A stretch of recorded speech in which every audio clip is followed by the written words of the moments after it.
ছয়টি শক্তিশালী দোয়া। এই দোয়াগুলো প্রতিটি ভালো এবং খারাপ সময়ে আপনার কাজে আসবে। ১. ভয় ও দুশ্চিন্তার জন্য দোয়া। হাসবুনাল্লাহু ওয়া নি'মাল ওয়াকিল। এটি হযরত ইব্রাহিম আলাইহিস সালামের দোয়া। যখন তাকে আগুনে নিক্ষেপ করা হচ্ছিল তখন তিনি এই দোয়া পড়েছিলেন, আল্লাহ তাকে রক্ষা করেছিলেন। ২. শক্তির জন্য দোয়া। লা ইলাহা ইল্লা আনতা সুবহানাক ইন্নী কুনতু মিনাজ জালিমিন। যখনই আপনি কোনো বিপদে পড়বেন এই দোয়া আপনাকে অন্ধকার থেকে আলোয় নিয়ে আসতে পারে। ৩. জ্ঞান বৃদ্ধির জন্য দোয়া। রব্বি জিদনি ইলমা। ৪. যে কোনো কিছু পাওয়ার দোয়া।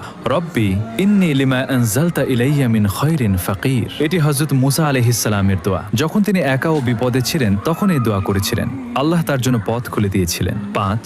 বরকত ও রিজিকের জন্য দোয়া। আল্লাহুম্মা বারিক লানা। ৬. মনের কষ্ট দূরের দোয়া। আল্লাহুম্মা ইন্নী আউযু বিকা মিনাল হাম্মি ওয়াল হাযান। এটি হযরত মুহাম্মদ সাল্লাল্লাহু আলাইহি ওয়াসাল্লামের দোয়া। তিনি কঠিন সময়ে এই দোয়া পড়তেন, এটি মনে প্রশান্তি এনে দেয়। সবাই কমেন্টে আলহামদুলিল্লাহ